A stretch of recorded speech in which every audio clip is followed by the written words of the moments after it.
makikita mo pag hinimay at medyo matagal-tagal itong paghihimay na gagawin, pag hinimay mo, makikita mo na essentially sagot yon sa taong bayan at parang sinasabi niya, nararamdaman ko kayo. In fact, ito nga ang ginagawa ko. Kaya Mm. medyo yung iba naiwan sa wayside no? Ang isa pa niyang claim na kaduda-duda, kaya nga napakahalaga ng fact-checking na dapat gawin, ay ang pag-claim niya dun sa electric vehicles ng Davao City. So, apart from Marcoleta, claim niya rin yung sa Davao City na yun naman ang Davao mismo, ang syudad ng Davao mismo ang may programang ganun. Opo, correct ko lang, Prof, no? Kasi dito sa script sabi niya rito, halos 25 bilyong piso ang Hmm. halaga ng nabawi, frozen, at napreserbang mga pera at ari-arian ng mga akusado. Ang Mm. mahigit 800 milyong piso dito ay agad nating naibalik sa treasury. So, hindi sa 250 parang 25 billion, pero doon sa 25 billion, 800 lang yung agad. Bakit hindi agad yung iba, Prof? Oo. Yun nga ang tanong eh. So, kung may nabawi ka, isa pa rin babantayan ng taong bayan, yung nabawi ba na i-deposito na sa treasury?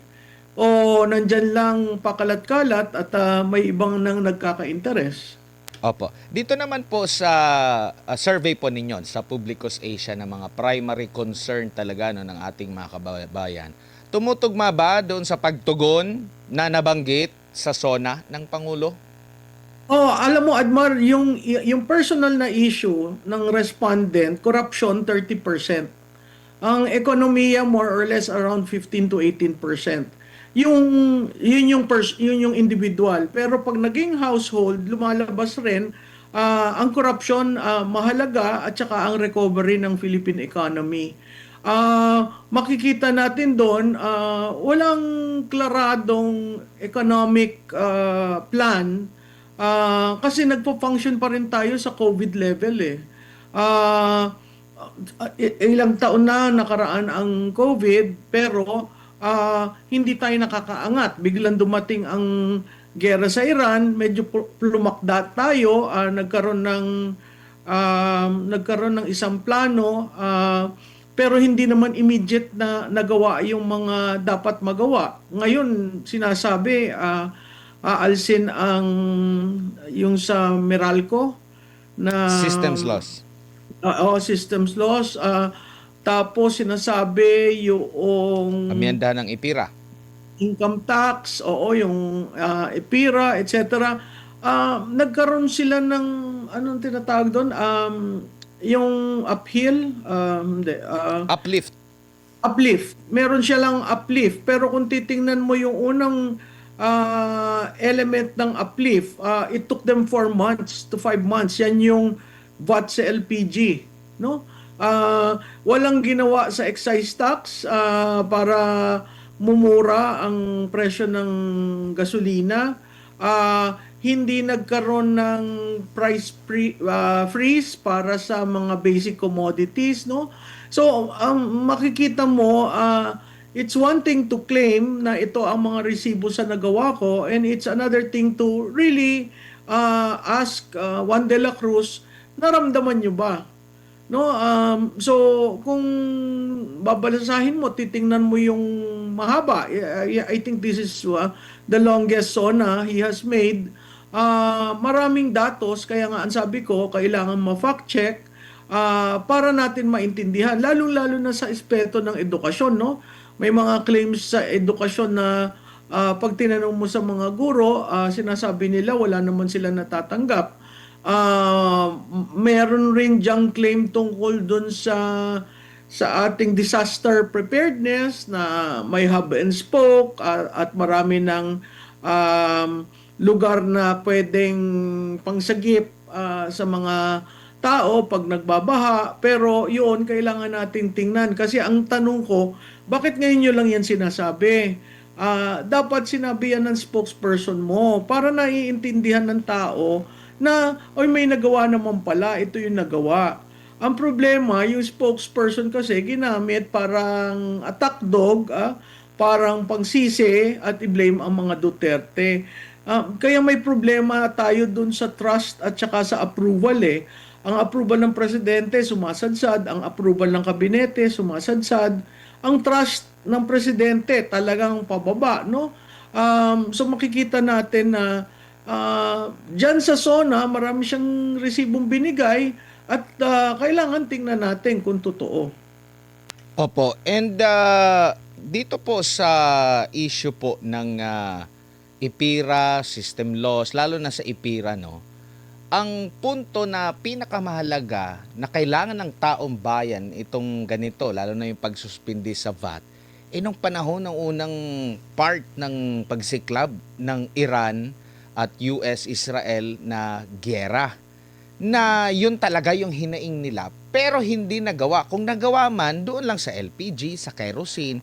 Pero ang hiling talaga ng ating mga kababayan doon is yung diesel, yung gasolina na napakataas ng itinaas.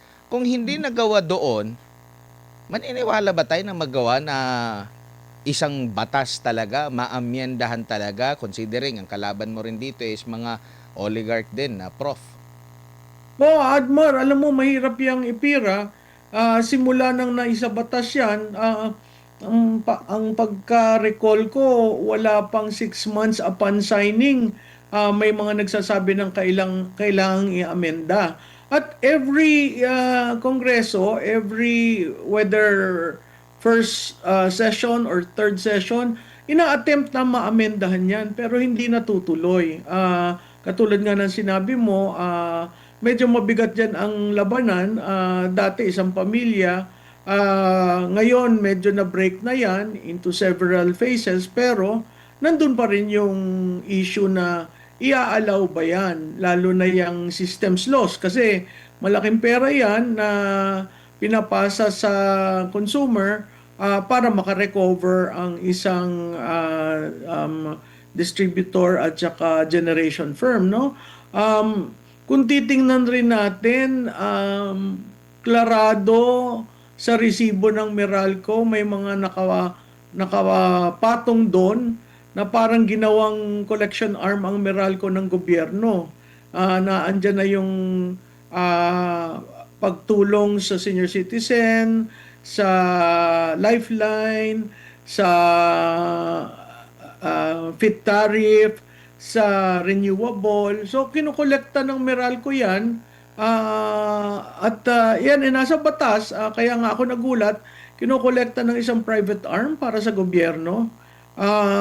Kaya lumobo eh. Marami kasing naka-insert doon na maraming dapat gobyerno ang gumagawa. Pero hindi natin napuna. Ngayon nakita natin dahil diyan sa gera sa Iran at nakita natin dahil ang gastos ng elektrisidad kaya nagtaasan. Kaya nagdududa yung ating mga kababayan kung sincero ba ang administrasyon ngayon sa mga pinagsasabi nito sa SONA. Kasi isa sa mga supporter talaga nito, maalala ko, Prof, ay itong pinakulong nila na si Senador Rodante Marcoleta. Now ngayon, papalapit na matapos na ang termino doon na nabanggit. Now ngayon, ang sabi naman ng DOE, para daw mawala ang system loss, kailangan ng at least 1 taon. Alam mo yan kasi lilinisin yan sa books eh. Mahirap mong i-compute yung system loss kung aalsin ng buo. Kasi pwedeng hindi pa nare-recover ng Meralco yaan, no? Tama ka, no? Yaan isang legislation advocate dyan si Senator Marcoleta from the House to the Senate at nakita naman natin during the start of the war dun sa mga hearings na ginagawa, no? Parati niya sinasabi, alsin na natin ito, gawin na natin ito. Unfortunately, hindi naman certified ng Pangulo. At narinig natin noon kay dating kalihim ng finance na mahirap, he will never agree with the removal of the VAT, no? So, makikita mo from that time on na nagkaroon ng gera till now, parang wala pang pag-aaral na ginawa para malaman kung saan, kukunin just in case maalis. Siguro karagdagan na rin dyan, doon sa mga binanggit sa SONA, siguro dapat binanggit niya ang effort ng Bureau of Customs dahil under ni Commissioner Ariel Nepomuceno, napakalaki ng revenue na kukuha dahil sa reform na ginagawa niya using technology. So, walang nabanggit doon at makikita mo meron silang mga bagay na iniiwasan from the revenue side to the public debt, yung pag-utang, to the impeachment, and of course, yung latest, akala ko nga, i-claim niya yung upper middle income eh. Pero quiet sila doon. Kaya makikita mo pag hinimay at medyo matagal-tagal itong paghihimay na gagawin, pag hinimay mo, makikita mo na essentially, sagot yon sa taong bayan at parang sinasabi niya, nararamdaman ko kayo. In fact, ito nga ang ginagawa ko. Kaya medyo yung iba naiwan sa wayside eh, no? Ang isa pa niyang claim na kaduda-duda, kaya nga napakahalaga ng fact-checking na dapat gawin, ay ang pag-claim niya dun sa electric vehicles ng Davao City. So, apart from Marcoleta, claim niya rin yung sa Davao City na yun naman ang Davao mismo, ang syudad ng Davao mismo ang may programang ganun. Pati nga yung sa issue ng nuclear, matagal na ito eh. Lagi kong Oo. na-interview si Congressman Cuangco, naiinis na nga siya kasi ang bagal daw ng gobyerno, merong napag-uusapan, nare-raise sa SONA, tapos yun na naman, balik na naman.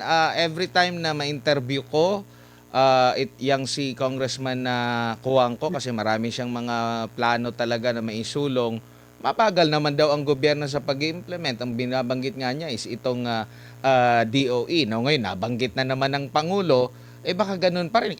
Nasa na tayo, last 2 minutes na, kumbaga, sa termino ng Pangulo. Kaya napagdududahan yung kung sincero ba ang mga pahayag ng Presidente sa kanyang SONA, Prof. Oo, Admar, yung tama ka dyan, yung Bataan Nuclear Power Plant, dinicommission na nila, tapos nagkaroon ng hearing sa House yan, nagkaroon ng proposal, nung panahon ni Presidente Duterte, may EO pa nga to study the commissioning, no? Alam mo, ang problema dyan kasi yung local na pamahalaan ng Bataan, ang interest nila, gawing data center yung lugar na yan, kung saan merong, wala na kasi yung uranium doon eh. So, gagawin sana nilang data center para mauna na data center sa bansa. Isa sa mga. So, nakita natin yung sincero ba talaga? Kasi doon sa energy mix, hindi mo naman basta sasabihin na lang na ganyan kung hindi na pag-aralan. So, makikita mo ang isang bagay na nakagulat sa taong bayan ay yung yung space. Rocket. Yung spaceport. No, magkano ang gagastusin diyan? Hindi pa naman wala pa yung blueprint eh. So I don't understand why it is very important for us to launch that program considering mas marami pang importanteng bagay kisa sa pag-launch ng spaceship, no? It doesn't make us any less Filipino kung wala tayong spaceship program kasi hindi naman expected yan sa isang bansang katulad natin. Pero para bigyan mo ng spasyo sa iyong SONA, at alam naman natin it takes a while.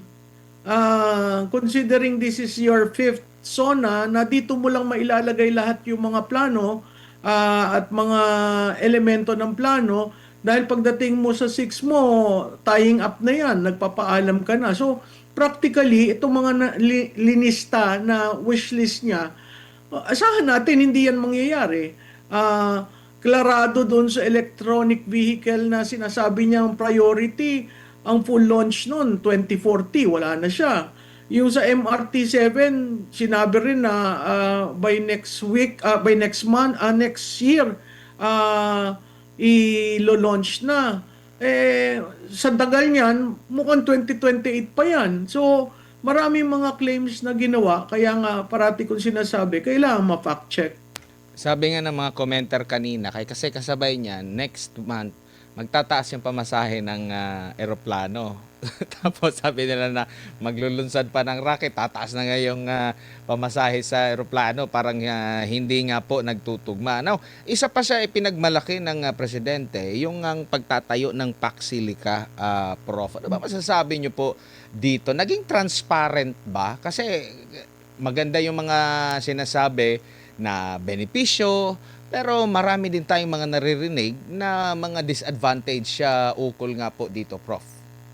Oo, Admar, yung sa Paxilica, medyo pinasadahan lang eh. Wala namang masyadong, ang parang ginagawang pagbenta yung AI, yung minerals, pero hindi sinasabi na ito ay 99 years, ito ay lupa ng mga ita, no? Hindi natin alam, ancestral domain yun, no? Yung pag-ooperate ng data center, kailangan yan malamig ang lugar. So, kailangan ng tubig, kailangan ng elektrisidad. Saan mo yan kukunin? Pag hinigop, pag nag-ooperate na yan at nahigop ang Luzon Grid, paano tayo? No? Maraming katanungan pa, pero minamadali nila para sa November magpirmahan na. Ang isang controversial dyan ay yung diplomatic immunity na hinihingi ng Amerika doon sa kabuuan ng Paxilica. At makikita naman natin per the BCDA report, ang locators parang isa pa lang, no? Yung iba hindi pa nag-agree pero hindi pa nagsasabing maglo-locate kami. So napakahirap 'yan, pero ang tingin ko 'yan kaya pinupush yung Paxilica ay para itali ang kamay ng mga susunod na liderato, mga susunod na pangulo para sigurado ang Estados Unidos ay naandyan at hindi mapapaalis sa Pilipinas, no? Ang problema diyan, pag yan inatuloy, tayo ay parang magnet na yan ng lahat ng kalaban ng Estados Unidos magiging kalaban ng Pilipinas. Again, it is not to our national interest. Hindi pa naman subok kung gaano kadaming trabaho, kung yung mga yung pagmimina talagang iaalaw natin. So medyo masalimuot siyang Paxilica. Opo, parang EDCA din pala to. Huli na lang po, Prof. Merong mensahe ang Pangulo sa mga detractors. Sabi niya, quote-unquote, Filipinos are noble, kind, gracious, and a great race. We are not greedy, we are not racist, we are not liars, we are respectful, and we are dignified. We are Filipinos and we do not yield. Ito na ba ang susi para maging positive, yung dapat na maging positive at tumaas ang kanya pong ang tiwala mula sa taong bayan, Prof? Well, ang naririnig ko sa online, medyo nagagalit sila diyan no? Kung susumahin mo yung 4 na taon, 5 taon niya, yung kind, yung greedy, may iilang tao sa administrasyon niya na yan ay patungkol sa kanila. Oo, ang Pilipino mapasensya, pero definitely ang Pilipino hindi greedy. Siguro yung mga leaders natin, no? Yung racist, patungkol yun, alam mo, mas maganda sanang tinuon na lamang niya yan sa kanyang tinatarget na sabihan na sa paningin ko ay ang China, no? Para mo akuin, kasama ka, at kasama ng lahat ng Pilipino, medyo hindi naman tama yon kasi ilan lang sektor sa atin bansa ang question dyan sa China. Madali naman mapag-usapan yan bilaterally kaso may mga ilang tao na ang gusto talagang gigilan at labanan. Alam mo, nung binanggit niya yan, pumasok sa isip ko ang ginagawa kay BP Sara. kung iyong uulit-ulitin yung mga salitang yan, ang magiging tanong ko, ba't mo na ganun si BP Sara? Ba't mo na ganun si Senator Marcoleta? Ba't mo ginanon si Mike Defensor at yung dalawang totally private individuals, no? Parang kabaliktaran ang kanyang mga pagtuon pero nagamit niya dahil tayong lahat. I take exception to that kasi hindi naman totoo yan. Baka mas gusto niya yung pinupuri siya ng mga leader ng mga ibang bansa, mabigyan siya ng magagandang mga salita, tapos ending patawan ng mas mataas na taripa. Oo, no? Mas matindi yun. Pagkatapos masahihin ang ego niya ni State Department Rubio, bigla nga nagkaroon ng taripang ganyan. At nakita mo naman, hindi umalma. Walang protest na nangyari. So, tapos yung sinabi ng mga Amerikano na questionin nila ang ICC, nakita mo naman ang sabi ng spokesperson niya. So, may mga pitik-pitik siyang ginagawa sa mga Amerikano. Siguro hanggang doon lamang dahil makikita mo how we are in deep with the Americans under this administration.